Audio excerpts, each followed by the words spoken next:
What is it about real estate that's different than the past 35 jobs? Every day is different, right? So you've got every day is different. From simple phone call can change your day, right? To just the activities of doing real estate. I think a lot of people think that real estate is just talking to somebody about listing their house and just waiting for a buyer to walk in. But there's so much to it. I think it's so intricate. I think it's an amazing game. And You do play it as a game. yeah, so if you're not playing it as a game, you're doing it wrong.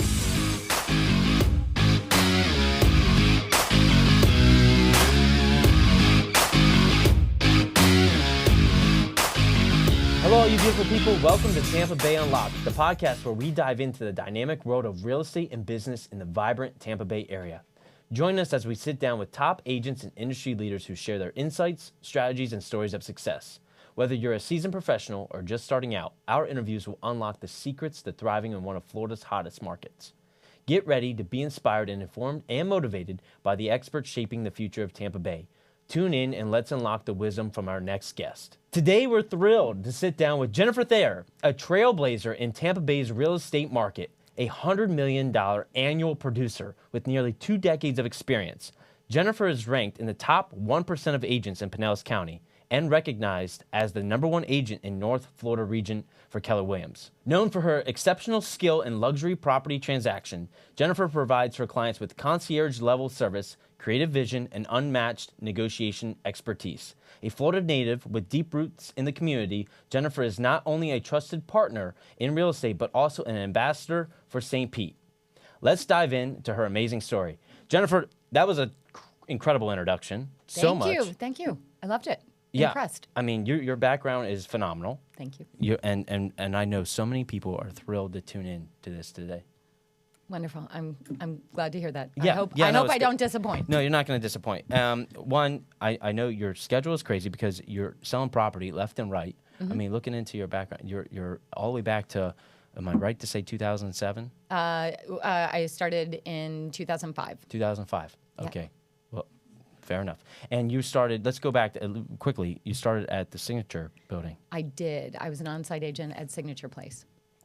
And okay, so you're starting out fresh, you're brand new. You came in with tons of experience in the background, which I'm so excited to dive into. But just for the two people who don't know who you are, what was that first year like? A little bit on your background, coming up from Signature, the one, and to where you're at now. And then I got tons of fun questions for you. Oh, it was brutal. Yeah. It was brutal. So showing up in 2005 is when I got licensed, and I went straight to Signature Place. I knew a developer. And he got me an interview and ended up working on site. But I had a lot to prove. So I was the only agent who had no real estate background. So that was a little tough. So the first year they said, this is going to be fantastic. The market's really strong. You're going to make a ton of money. We should be sold out in 6 months. So once we kicked off, 2.5 years later, I'm still working very hard. The market tanked. And no sales are happening. So Your 6 months turned into? Yeah, 2.5 years. Wow. And 2.5 years, I made very little money. We were working 6 days a week because we couldn't afford to take much time off because we really needed to find buyers, right? So at the downturn in the market, everything went crazy.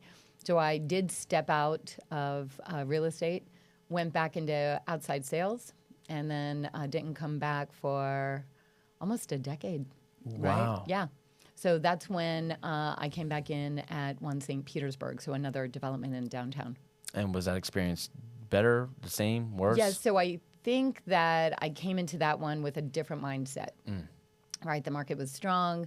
In the multiple jobs between in that 10 years, I also got into leasing, right? So I was working for a company called Salon Lofts.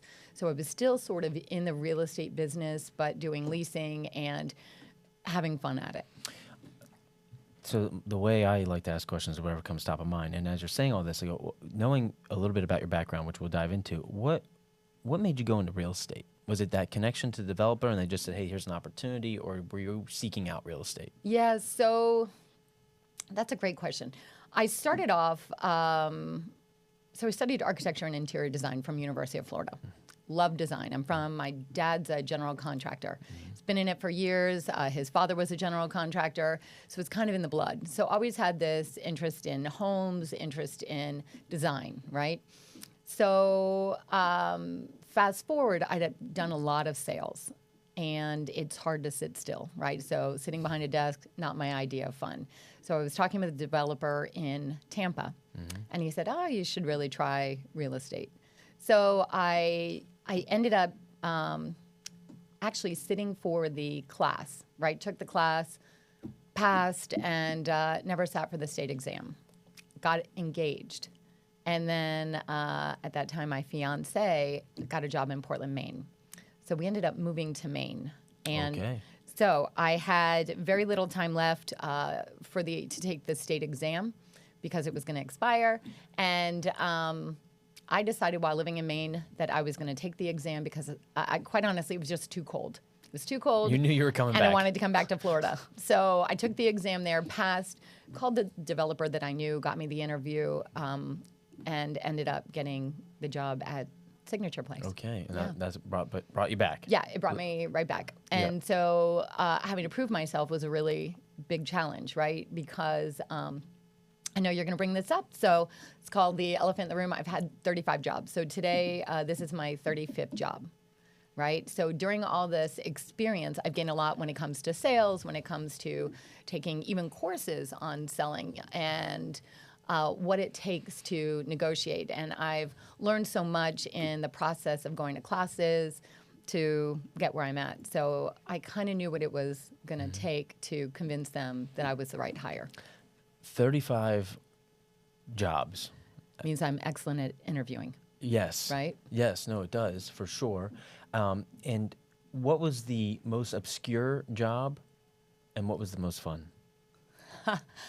Except, and you can't include the one that you have now. Okay, so the most obscure that I never talk about. So I worked for an interior design firm down in Miami. They designed Chase banks, and I worked in the library. So I worked in the materials lab, and all I did was select finishes, fabrics, put books together. That was it. How cool. Yeah, so on a very small, nobody ever saw me scale. And then the most fun job I've had, of course, outside of this, was I designed yachts for West Ship. And so I had first started off with Ferretti of America, best people to work with. And then ended up from Ferretti getting enough experience in working with boats to working at West Ship, which is 90 to 130-foot yachts is what I specialized in for the time I was there. So that, fun segue, the most challenging job I ever had, I got interviewed for, we're going to have to clip some of this. That's okay. So when I was working on the boats, a yacht broker had basically said, "You're so good at sales, I'm not sure why you're not working on Wall Street." And I said, "If you can get me there, I'll go." He said, "I can do better than that. I have a son who works on Wall Street." So he ended up putting me through 9 different interviews, and I finally got the job. So I went and worked on Wall Street first as a recruiter, and then I got promoted to being a trader. So most difficult job of my life. And that ended up catapulting me into having a Series 7, working at venture capital firms in Los Angeles. So I kind of moved around and have, crazy background. I love all this, and I'm glad you gave me a third because I was going to ask for one. Okay, one, the obscureness of working with materials and doing all that. I love to go on this because I always connect people's present success to their past. Yep. Right, because all those experiences that you're pulling from, I'm sure whether it's conscious or not, you're using it still today. Absolutely. And but through all that, so you're working on the yachts, and someone identifies you as being good at sales. Where do you think you got the majority of your sales training to where it really leveled you up? Can you pinpoint that at somewhere? Was there a compounding effect to a few different of your jobs? Life. Right. So I mean, were you slinging bubble gum on the playground? Like, I'm just trying to... Right? No, definitely wasn't trading it up there. But I had to work, right? I had to work. Mm-hmm. And my parents weren't coddlers. They weren't going to give me handouts, right? I remember the very first thing that I bought or that I wanted to buy, I got a job at the Gap, was my first real job. And I was 15. And all I wanted was a pair of Gloria Vanderbilt pants, right? They were velvet. I just wanted Gloria Vanderbilt pants, and they would not buy it for me. They said, get it yourself. So that's how it started. So there's a tenacity and a drive to be able to take care of myself, right, and get what I wanted. And jumping jobs for me, some people think of it just like that, jumping jobs, was really an evolution for me of sales and where I wanted to be. And one of my favorite quotes is, if you don't like where you're at, move. You're not a tree, right? And so I never felt like I needed to have serious roots anywhere if I wasn't happy, right? I didn't need to grow those roots. And being in St. Petersburg is the first time I've grown roots. So that's the question I just wrote down of, knowing that you've done that, now you're in real estate, been crushing it, you're happy. Very happy. Because you haven't left. Right. So what is it about real estate that's different than the past 35 jobs? 34? Every day is different, right? So you've got every day is different. From a simple phone call can change your day, right? To just the activities of doing real estate. I think a lot of people think that real estate is just talking to somebody about listing their house and just waiting for a buyer to walk in. But there's so much to it. I think it's so intricate. I think it's an amazing game. And you do play it as a game. Yeah. So if you're not playing it as a game, you're doing it wrong, right? If you don't understand what you need to do to strategize to get this thing working. And I describe it like the game of memory, right? The memory game where you've got your cards. Now I say you want to make sure you're matching the car with the car or the apple with the apple, right? You got to make sure you're making those matches. And there's that opportunity to make the match in everything that you do. The second you walk into a house, if you're not thinking of 3 different clients that would want that home, then you don't have enough clientele in your brain, right? So you want to start thinking about who would go where. One of my favorites is I brought a couple who said, we'd love to see this home. I brought him in there. And I can sense what they were thinking because it wasn't jiving with them. You know when somebody's excited to be there. But I knew whose house it was. So I'm texting them and I said, hey, I've got the house for you. And they thought I was BSing with them. And sure enough, they were parked outside when we walked out, and they said, we want to see it. So they came in, and they ended up buying it. Wow. So it's knowing your clients, it's knowing the market, it's knowing the houses, it's knowing the neighborhoods. And that keeps you all on your toes. Yeah, absolutely. Because that's what you said, it's new every day. That's what I'm bringing it back to the excitement of you're enjoying what you're doing. Every day, I enjoy what I do. And to your, just a testament to you playing the game. You do represent, like you play the match. You represent both sides of a transaction a lot because of that. Yes. Looking back over all your sales history, I saw that. But it's positioning, right? Yes. You really want to position. And I think that some people think of double-sided transactions as detrimental to one party or the other. And it's actually one of the smoothest things you can do, right? You have to keep everything ethical, right? And confidential, things that need to be confidential for each party. But if you can get that, it's a smooth transaction, right? Because you understand how to win for both parties. And that's really what it's about. I love that. So, with so many directions to go, because I love, your history is so rich and dynamic and plays a huge effect into today. And so let's just stay there a little bit longer. So from Wall Street to yachts to all this, and you said life and sales, but was there any particular training that you could highlight or one profession that maybe sharpened you a little bit more than another? Or did it start at 15 in the gap when you were... It started at 15. I would say that there was just this progression. As young as I can remember, I was the kid who liked to go see Zig Ziglar talking, right? I got inspired by people. Then when I worked on Wall Street and I was trying to transition, didn't know what I was going to do next, I ended up meeting this guy and he said, here are the people I want you to talk to. Just tell them that you've got it. And Dave Radner says, you've got it. And I thought, okay. I said, what does that mean? And he said, you've got everything it takes to be successful with whatever you do. And it meant something to me. And he was a recruiter, right? So he wanted me to talk to these businesses. So from there, again, I continued. In one of my jobs, I worked for a kitchen company out of Portland, Maine. And we ended up, everyone had to take a course, Sandler Sales. Right, so that taught me one sales technique, but I've also done Dale Carnegie. I did a spin selling course with another company. So through the whole progression of starting with a gap that, the client's always right and service to how to sell, how to negotiate, everything pulled together to get me to where I am today. Did you think you would be here? No, I pinch myself all the time.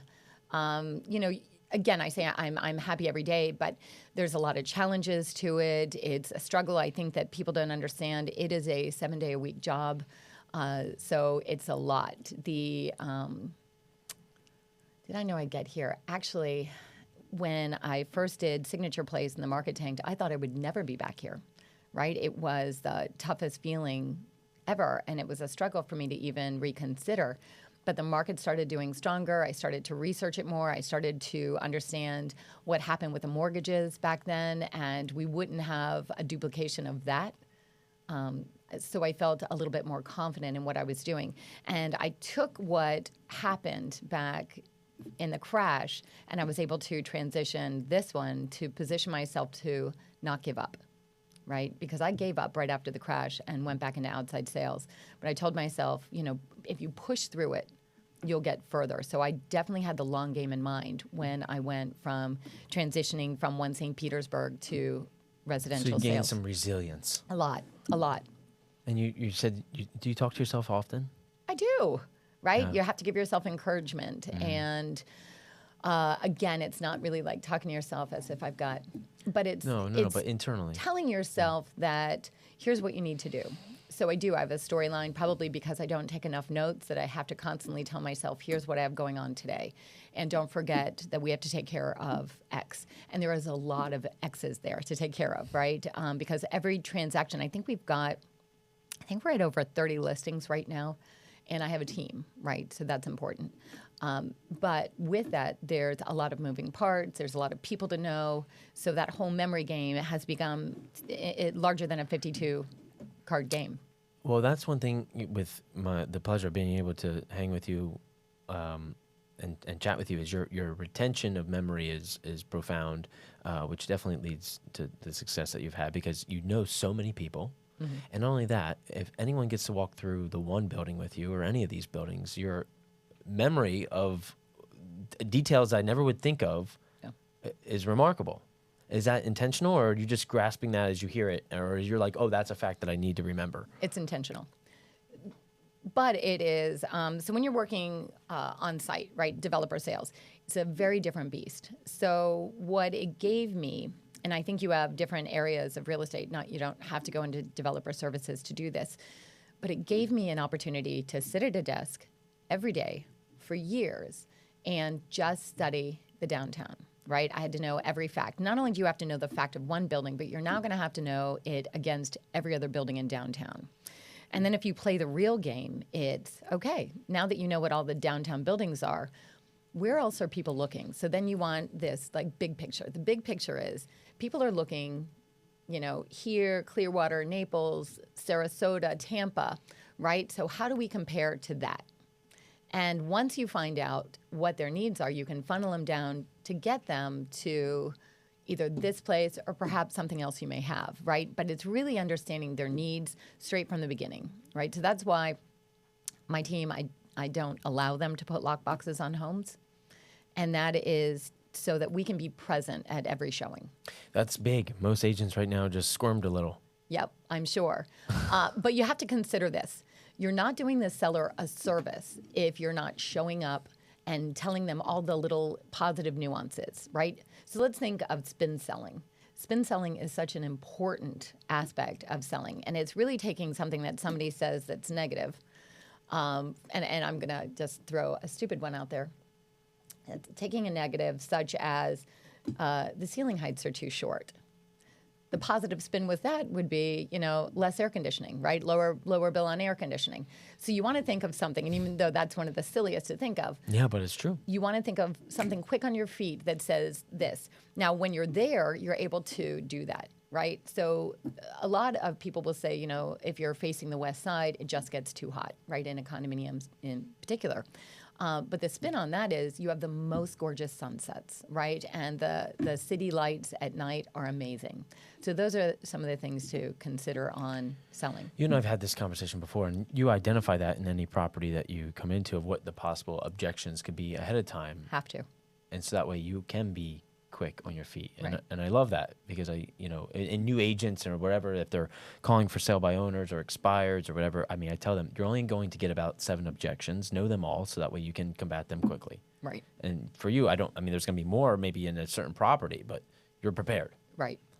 You stay ready so you don't have to get ready. Yep. And my whole team's that way too, right? You- I've worked with them, and they're all skilled to be able to do the same thing, right? So I think the advantage is, you know, your city, how it compares to others, you know, the properties, you know, the neighborhoods, and then of course you have to get down to the contract. You've got to know the contract, and that's where people tend to fail, right? You have to know the timelines. You've mentioned before that winning is important to you. Winning is. And so what does winning mean to you?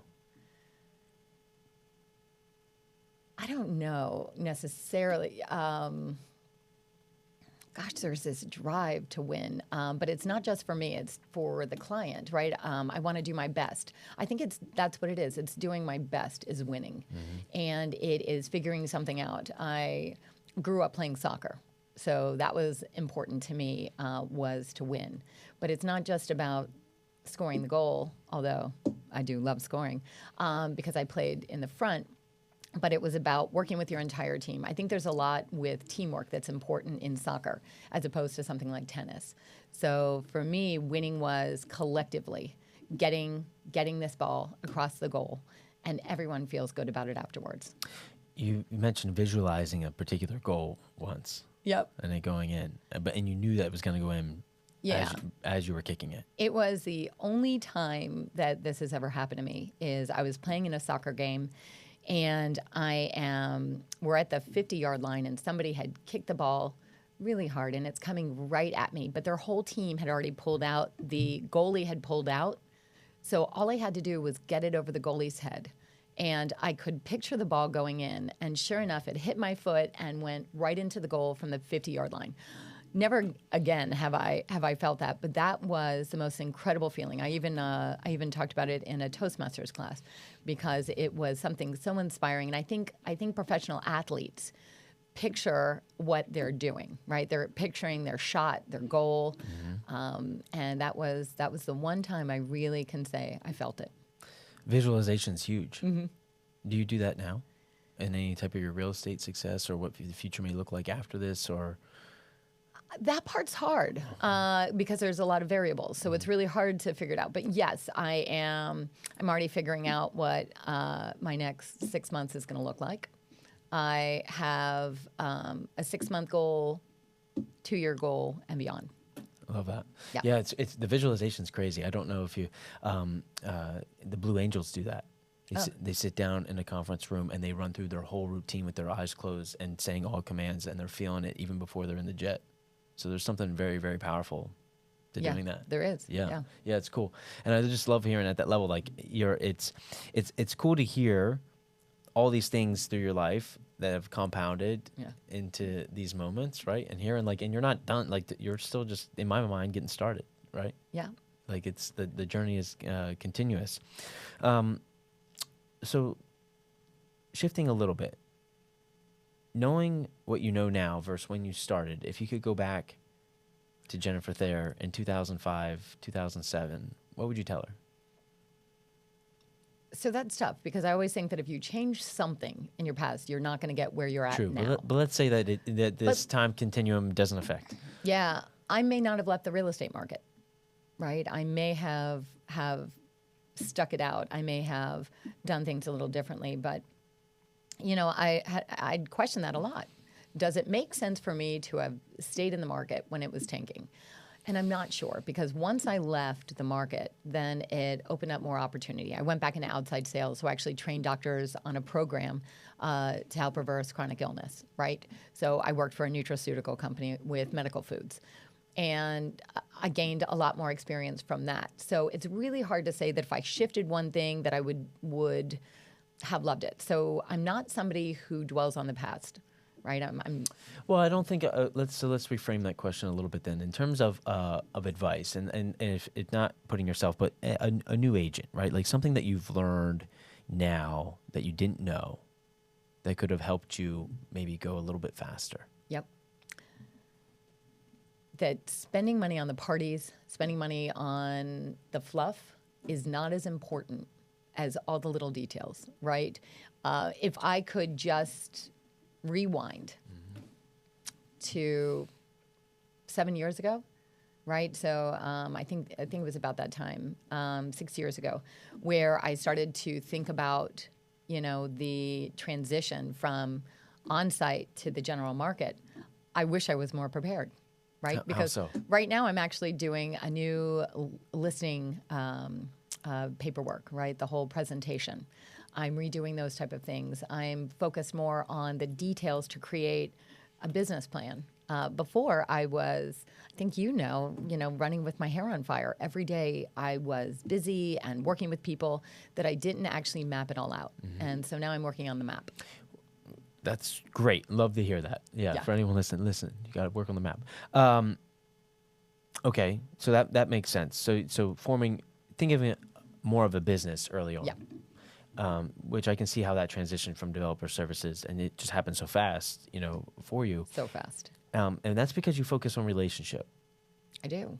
Tell me about relationships and how they, you have so many people in your world. How do you maintain that? What like you have tips and tricks, I know it. So what is a relationship to you?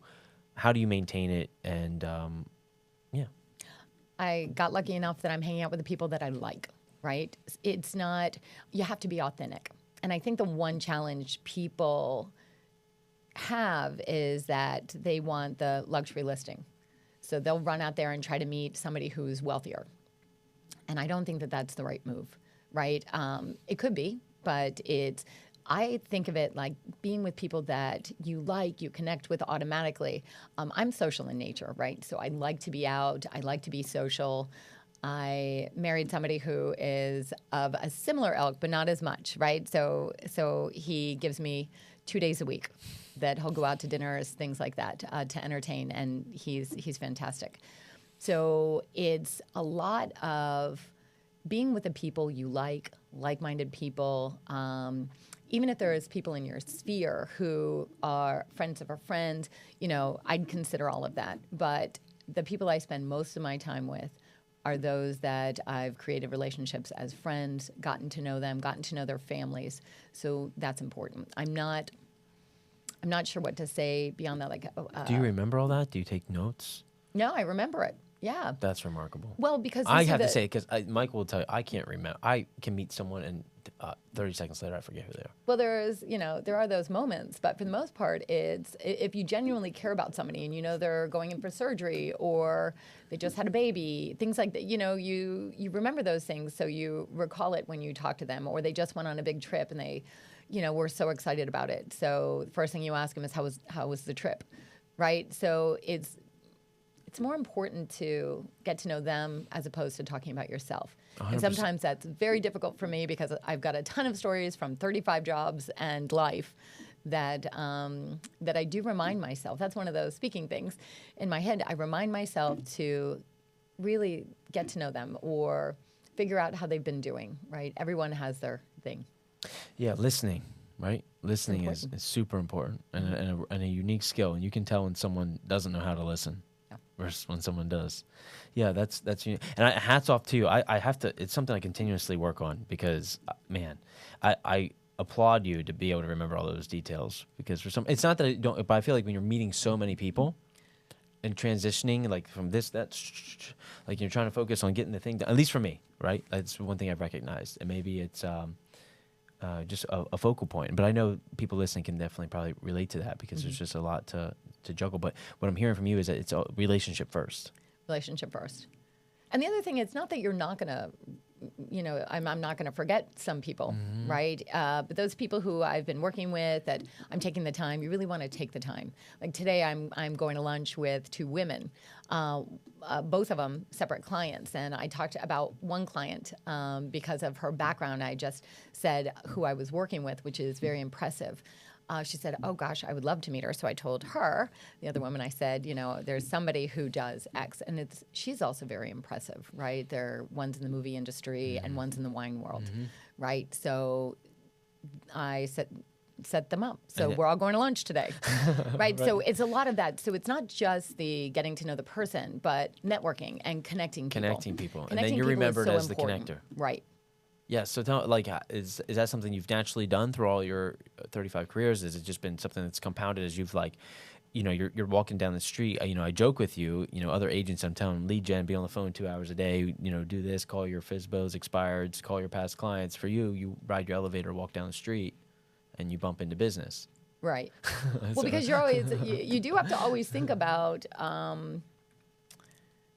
everyone wants a deal. Right? There's always an opportunity. So you have to remember the opportunity. And I don't bring it up unless I think it's to their benefit. It's genuine. Yeah, it's genuine. Yeah. It has to be genuine. Yeah. So I'm not walking around saying, "Hey, you want to buy a house?" No, of course not. But it's a lot of, "Hey, I know that you were interested in expanding your family. Have you thought about a larger house? Because I'm getting a listing." So the reason why I get double-sided is because from the time I get a listing to the time I put it on market, usually it only takes about a week or two. It gives me a week or two to work on figuring out who would be the best fit for this, right? There's, a seat for every butt. And I think that it's important to make the match, especially because these people count on you. They count on you to tell them what's coming up. So I like to be the resource. I want to be the person that they go to.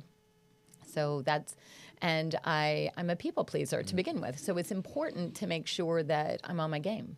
Yeah. No, you can tell that, and that keeps it fun because you're again back to your memory game. You're playing that. You're not just thinking, "Oh, I want to just put it on the market." No, it's who can I get this thing sold before it even hits market, and that keeps it fun for you. I can tell. That's the funnest. The most fun of the real estate game is making the match ahead of time. So I immediately call my team and say, "Hey, we have a listing appointment coming up. In advance, can we think of anyone?" Right? Because as soon as we leave the listing appointment, we have a great track record for getting the listing. I already have it lined up. Like I have a new listing coming up. I have 2 people that already want to see it. It's great. Right? So, that's because you're thinking that way. Right. You have the team thinking that way. Right. When thinking of an avatar of a great agent, what skills do they possess in your mind? So because I'm asking that in a way of like, what defines a good agent versus a bad? I had a great opportunity to mentor Morgan Sherman, right? You really need to interview her as well. She's a character. So I think of Morgan as going from somebody who knew nothing about real estate, and she's driven. So I think people need to have that drive. But she started out, and the first thing I asked her to do was cover properties that were under $500,000. Not glamorous, right? But let me tell you, she did it with heart. So then I bumped her up to 750 and so on. But during that process, when you're in different price categories, you're learning different neighborhoods, right? As you bounce, you go from one price point to the next. So now I would make more Morgans, right? Because she can tell you the difference between the different neighborhoods, what the value is of the neighborhood, and if you want to step up from one price point to the next, she has it top of mind. So I have a great story about her. We can edit this one out, but my fun story of Morgan is my college roommate calls me up and says, "I've got 2 of my girlfriends coming to town. They want to buy a house together for their families to have as an investment. Can you help them out?" And I said, "Sure." So they were in the 400 price point is what they wanted, 200 a piece. And I said, "Not a problem." So I called Morgan up because she was running that group. And I said, "Hey, Morgan, ever been to California?" She said, "No." And I said, "Well, I've got 2 girls coming in. Can you help out with this?" She's like, "Yeah, I got this," right? Morgan's got such confidence. So great. So I invited her to dinner. Morgan was able to compare neighborhoods in California to neighborhoods here in St. Petersburg. And She never been. never been. And so I, of course, afterwards had to ask her, and I said, Morgan, how'd you know this? And she said, oh, please, I watch Housewives of Orange County, right? So to her, that's research, right? So she gets good information, and she doesn't forget. So if I could create someone, it would be somebody who's driven, somebody who's okay starting out at ground zero and learning, because by the time you get to where you want to be, you have so much more information than anyone else behind you, right? Yes, yeah. We're going through the trials and tribulations of being in the trenches. Yep. Right. And that builds grit and character, and you absolutely. It makes a lot of sense. I think, and that's what there's perception of someone. Anyone who from the outside looking in and see, oh, Jennifer Thayer, top agent, $100 million producer, whatever. Like they start to make assumptions. Right. Right. And we do that in any. Like a top athlete, doesn't matter, right? Oh, they were gifted this, they didn't, like, whatever, a good family, whatever. And your story, and even to that person, is someone who goes through it and earns it and does the work and experiences all these different things, comes out actually way better, and that's why they're at the top. Right. Than someone who's just given it to them. Yeah, I worked for everything. I remember when I left the boat industry. I mean, my first job out of college was $15,000 a year. So I had to live at home, and again, not a handout, right? Yep. So I had to keep working. At one point, I was carrying 3 jobs at once.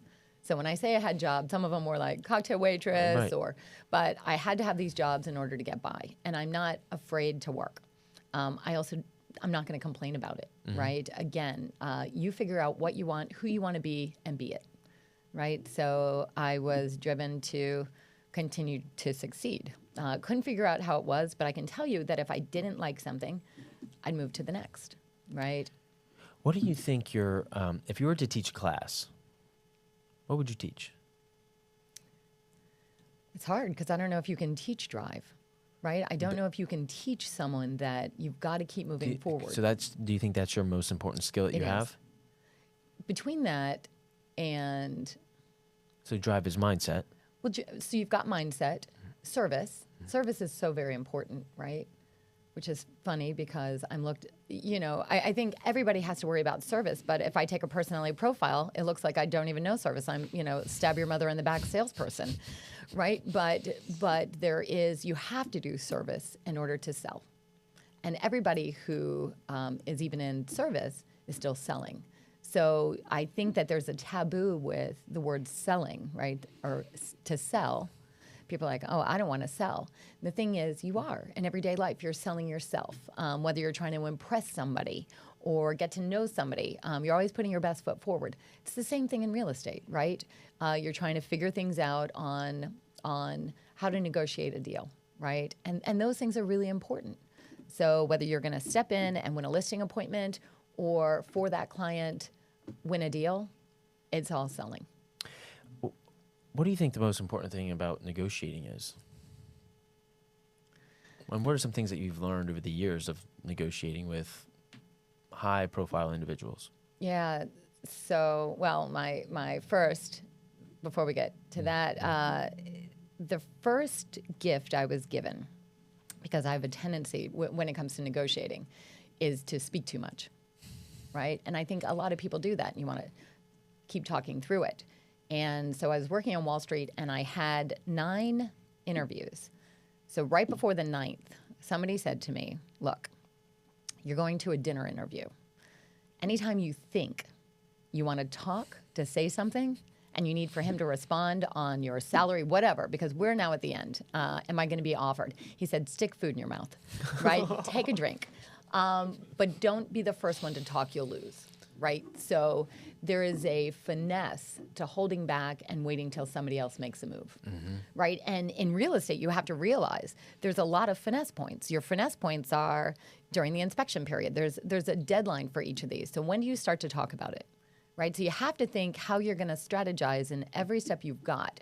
So if I were to teach a course, if they weren't driven, I'd still talk strategy. Right? I think strategy is the most important, how to think about things, right? How many different angles can you look at when it comes to negotiating? And what information do you need in order to be successful, right? Sometimes people think that just talking about real estate, right, is how they're going to win over some new person that they meet. And I always think that that's wrong, right? Because you're already trying to say, hey, I'm a realtor, and this is what I'm, this is what I do, and I've got this house, and are you interested? And the best way for me is to actually talk about how wonderful the city is, right? You start with things that people can agree with. And we can all agree that St. Petersburg is a charming city. Phenomenal. Phenomenal city. There's growth, a lot of things going on here, right? Even the Tropicana. So with that, those are the things you talk about. Now you get somebody excited about it. And that's where you can start talking about where the market's going, right? There's so much upswing on it. So that's how you bring it up without coming right out and saying, want to buy a house? Strategy is definitely at the top of your skill set. Mm-hmm. When I chat with you and you come in, you're always coming in with some strategy or something that you're working on, which is fun. So I can definitely appreciate that. And I think that that is a skill and opportunity that is missed by most. Mm-hmm. So you nailed it right there. I think that's really, really important. I'm thinking more on that as you're talking, because I'm always thinking of training opportunities, because I believe collaboration is at the top, competition is at the bottom. It is. And if we're all winning, we're going to win more. And back to the team aspect. And so, just now I'm thinking, okay, what are strategies that we can help teach others that are doing good, but they could do 1% better? Yeah. Right? James Clear, Atomic Habits, is what he talks about in his book the whole time, getting 1% better in all areas. Yep. That's really, really good. So in a simple 212, I think is the book. 212 You referenced this before, but I haven't read it yet. And it is what's the difference between hot water and water that's boiled, right? It's just 1 degree. So what's the 1 degree? And that is so important. And you have to be the 1 degree, right? You have to be that extra, right? The difference between ordinary and extraordinary is extra. Right. Yes. So again, these are all the sales classes I've taken in the past, but it's you've got to remember that you've got all these gifts in you. And what do you need to do? The one thing that I have the biggest challenge is if I see an agent who only goes for the money, right? Their focus is wrong. So you've got to teach somebody where to focus, right? The focus, because if the win is the close, right, and not the money, all of a sudden their drive is different, right? Their focus is different. So if you say, look, we're going to just work on closing this deal, what does it take? Because if they're looking at their spreadsheet saying, I want to make 100 million sales in a year, right? Wrong focus, because they don't know the end game, right? You've got just a piece of paper with numbers on it. Right. So I think that there's understanding that. No, the focus on the close, because then everyone's happy. Yeah. Right. Everyone wants this deal to come together, and everything else will fall into place. So no, that makes a lot of sense. Yeah. No, how fun. So, and then now negotiating. That's in that. But then like being in a luxury market. I know you don't like the word luxury. Can you talk a little bit about that? Why is that? What is that to you? So I like the word luxury. I mean, I don't think that there's a problem with it. I don't like the focus that people have that's what it is. On ignoring so I think everyone needs to start somewhere, right? And if you say that you're, a young agent and your home is around that $200,000 price point and that's the neighborhood you live in, then work with that, right? Because those $200,000 owners will then become your $400,000 owners, that will become your $600,000 owners. And I've seen some agents out there who do it right? They have gone from one phase to the next, and you're not going to get success overnight, but you are going to be so much better off, and that clientele is going to then refer you, right? So your business is going to expand, but your core people are so important, right? Those are the people that you're going to spend the most time with. Those are the people you're going to talk with, right? So I probably have less of a balance when it comes to life, right? But I think of things. Most people say it's a marathon, not a sprint. I'm a sprinter. You've been sprinting in a marathon. I've run several marathons. And the very first one I did, I sprinted. I started as fast as I could. My first mile was sub 6.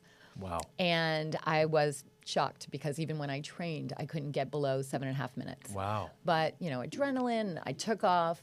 And so by the 18-mile marker, I was on target to finish within 3 hours and 15 minutes. It's phenomenal. Yeah. So my partner finished. She finished 3:12, and far, far quicker than we ever thought. I had to walk from mile 18 on because I had winded myself. But Emptied the tank. Yep. Yep. But I still passed the finish line at 3:49, so 4 minutes off of qualifying for Boston. But to me, I was told I'm not a real runner, right? I was talking to coaches, and one woman said, "You're not a real runner." And I said, because I don't run like you do, doesn't mean that I'm not real, right? Because I sprinted, because I don't follow the pace yourself and do these, I don't follow their rules, doesn't mean I'm not a runner, right? I'm just, to me, starting quickly just was exciting, right? Yeah, the gun went off. Yeah, the gun went off. It was time to go. Yeah, yeah. There's a lot of greatness in that for sure, and getting there quick, being first movers advantage, and all the things, and that ties right into strategy. Quick is a strategy. Yeah, quick is a strategy. Right, first movers. Being the first is half the battle sometimes. And I have one speed. That's it. Yeah, go. Quick, go. Go. I have one speed. Yeah. Go. That could be a title to a book, I'm sure. Do you ever think about writing a book or anything like that? Do you think about legacy? No, not in the book. I think about things like art, right? What I want to paint or do something that is kind of a little different, a little downtime. I think of art. Do you paint? No, I have. I took a class. But I think that's something I'd like to do in the future, right? Spend a little more time just with the balance. So not that I've had balance yet, right? I work really hard, but I think that there's a time and place for kind of slowing down a little bit. I think so. And I've got a great team. I would say as you focus on the team and do all that and build this, so that way there is time to paint. Yeah. It will be great. Yeah. Yeah. It'll be interesting to watch that phase whenever that comes for you. Well, and there's roles, right? Like you play a role on the front end of bringing the business in. Yep, rainmaker. Yep, that's exactly it. Yeah. And you shouldn't have to focus on the back end. And that's a lesson I'm always helping agents understand, because I think the sooner you realize that, the better. Yeah. I get wanting to understand how the whole ship works, but at the end of the day, you just need to drive it so that way you can bring in more business. Yeah. And I think it's important to, right, for me, is she's the yin to my yang, right? Is finding that match that says, okay, together we can accomplish all of this, right? And so we've accomplished so much in the last even, 6.5 years that it's been incredible. That's where I'd say our rocket ship took off, was when she started working with me. Yeah, and so she's really earned it. There's a book called Rocket Fuel. Okay. And it's just about this fact. It's, Steve Jobs had Steve Wozniak. Walt Disney had his brother. Yeah. There's always the person who's in the front, but there's really then the implementer in the back. And it's when that match comes together that you have Rocket Fuel. Yeah. So Jen Jones is your Rocket Fuel. Rocket Fuel. Yeah, I think that it's the back end is just as important as the front end. Incredibly important. Yeah. So it doesn't get the glitz and the glam and all that, but but if you look through history of all these greats, they always had that other person. Yeah. And they're not quite as remembered because Right. they're not in the front seat, but the ship, everything would fall apart if they weren't there. And she supports the whole team, so that's that's vital as we grow. Absolutely. I know you're sprinting and you work really, really, really, really hard. When you do catch a breath, what does that look like for you? Well, I'm in an interview right now, so this is about my phone is off. So what does taking a breath look like? I would still consider this work. Yeah. So it's really tough because I'm not sure I actually take a breath. I would say my husband and I get some decent amount of travel time. That's taking a breath. But I still have my phone on me. I bring my computer every time, so it's challenging. But I do try to turn off as much as possible. That's why we go to places like Europe. So the time difference helps, right? So that I can always be plugged in. Don't go to the West Coast. I know, right? Oh, I did that for my sister's birthday. We're in Seattle, and I'm like, oh, okay, I'll be fine. I can wake up for that 9 a.m. meeting. It's 6 a.m. there. Yeah. No, It's brutal. It's brutal. It's brutal. You got to go the other way. Yeah. Yeah, no, it makes a big difference. Well, I think that's important. Although, like, I think when you're like in the mix, it's almost as weird when you're not working. It is. I think that there's such great satisfaction in working. I definitely have a drive to work. And it's because, what's that term? Make hay. I don't know the hay It's one. like make hay while the sun shines or something like that. Or whatever those analogies are, that do what you can now. Right? Reap all the rewards because things may change down the road, right? And I think that that's important, right? And we're all at different phases of life. And my husband always says that you're either go, slow go, or no go. And that is with health, with exercise. But you can also think of it with work, right? So I'm in my go phase. Absolutely. And then slow go is, something I look forward to with balance. But as long as I have a strong team to take care of everyone. Absolutely. Thinking about change and talking about how great St. Pete is, where do you see St. Pete going in the next 3-5 years? It's all an upswing. I think that we're growing quickly. I think that the Tropicana field is going to be a big turning point for us. Whether or not that becomes more attended baseball, who knows, right? But I think what it's doing is it's driving the growth around the building, so it's expanding the neighborhoods. So I think there's a lot of positive. I do think at some point, though, we need to slow down. Somebody had worded it. They said, we don't want to be Austin, Texas, where at some point the wheels fell off the wagon, right? We grow too fast, too much, that we lose our charm. Right now, St. Petersburg, to me, is the best of a charming town and a growing city. What do you think happens that makes it lose its charm? I have my idea, but I want to know if you have any thoughts. Like, where would the charm get lost? Yeah, so right now we've got nice little mom and pop shops, right? So we've got where I go to the same restaurants all the time, right? I meet the same people over and over. As traffic becomes tougher here, I think that there would be a concern. We're not going to start seeing the same people. Businesses are going to change. And I think that that's going to be tough. So I kind of like that you have, the neighborhood bar that you can go to and grab a cocktail. And hang with friends and have an appetizer there. And I think at some point that they may not be able to survive, right? And those things we don't want to lose. I agree with that. And that my fear, and on the other show that I have, I talk about that, is big box coming in.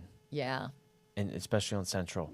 Yep. It's already, I'm calling out a little bit, but the melting pot showing up, personally, Ryan Bogdan, I don't know how I feel about it. I don't think it belongs there. The melting pot. Yeah, there's a melting pot going on Central. What is your melting pot? Describe it. No, that's the restaurant. Oh!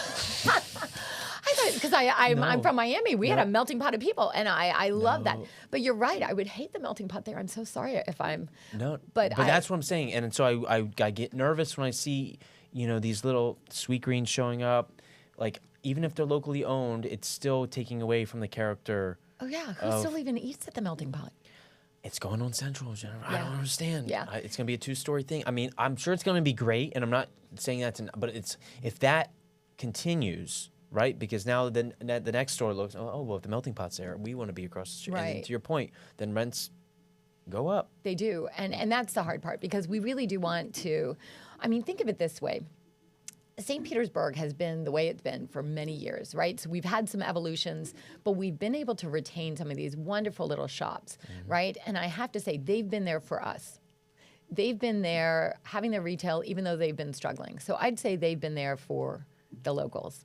And now if we keep building, right, we're no longer going to be there for them. And I think that is the challenge. It's a tough balance. Yeah, it is.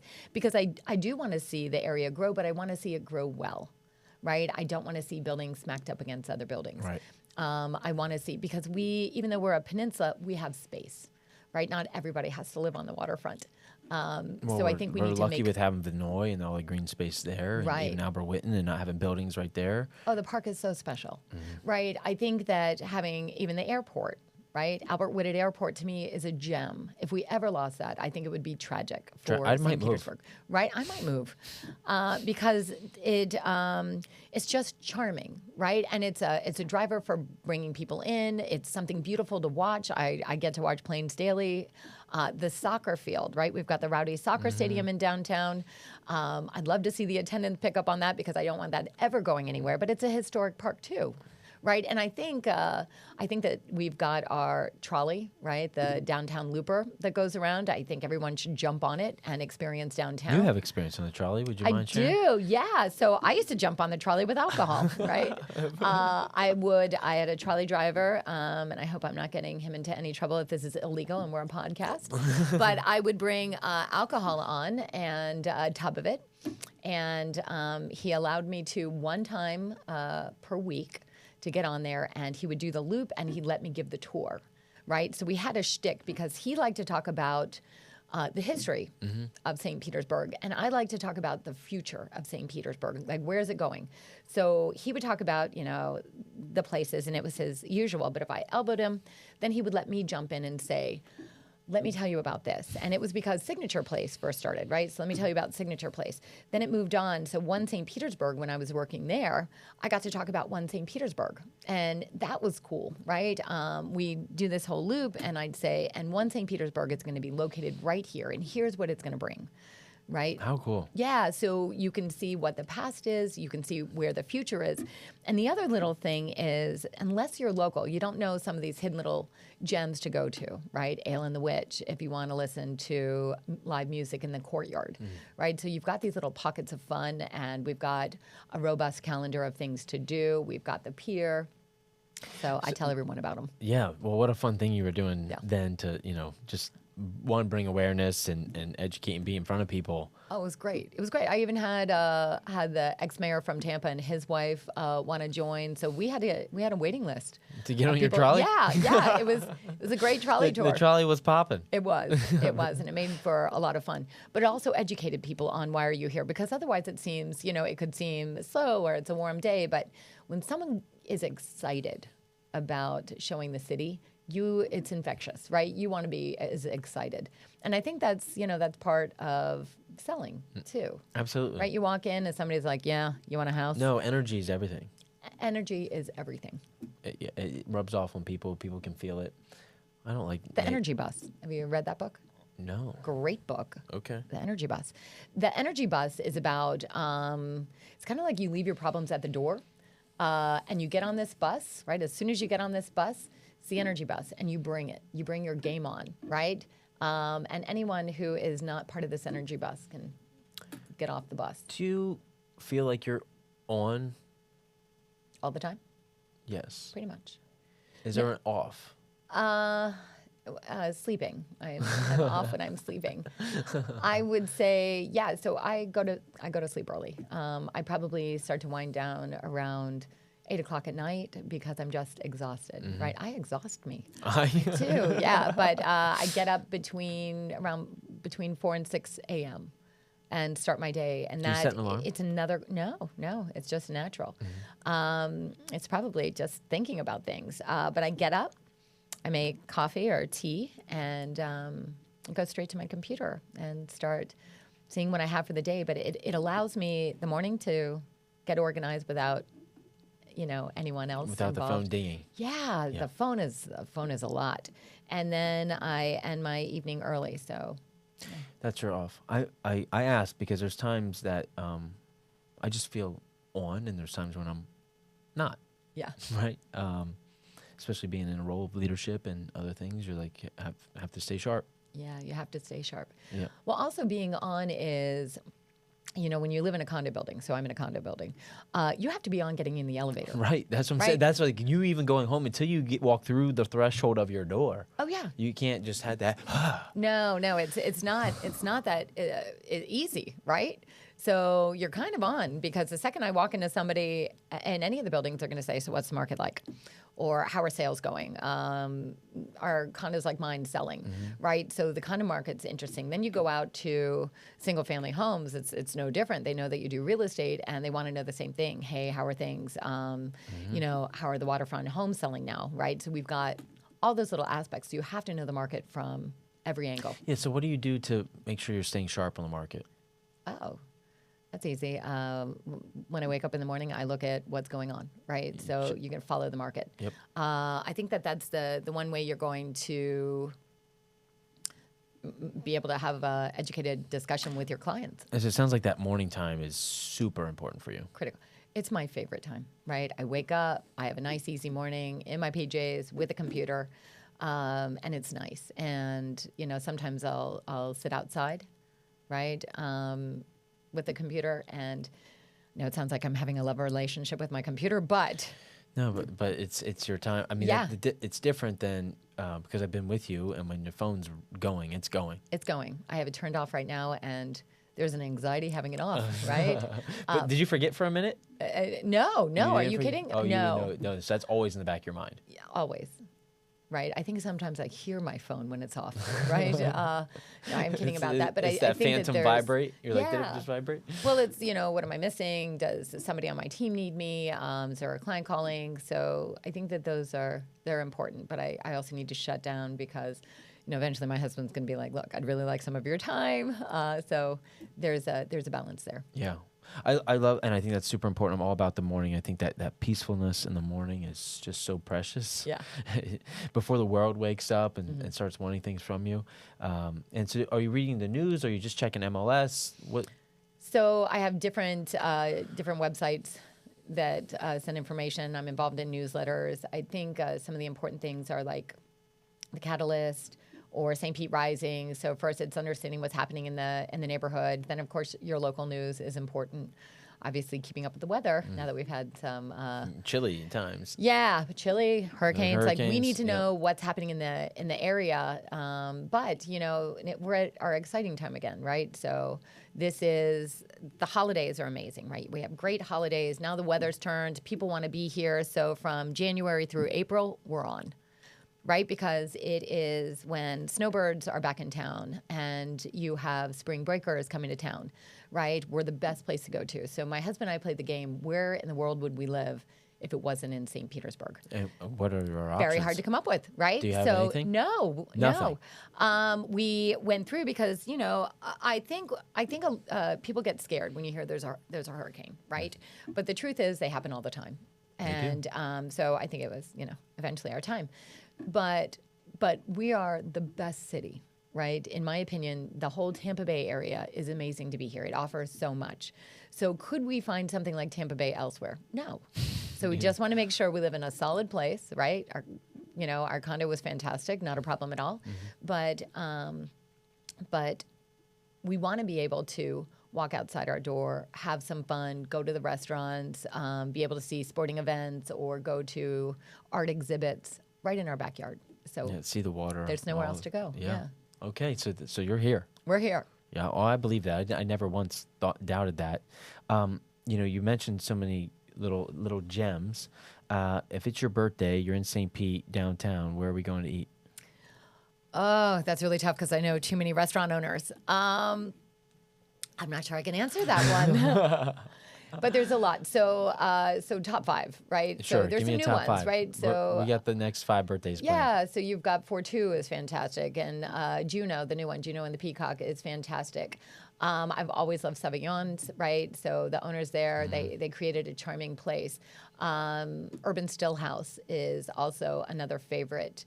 I cannot believe I am drawing a blank on one of my absolute favorites, but it's been next door to construction the whole time. It'll come to you. Yeah, Alello's is also great. That's another one. So I think we've got just some wonderful restaurants to enjoy. Yeah, you like that Beach Drive.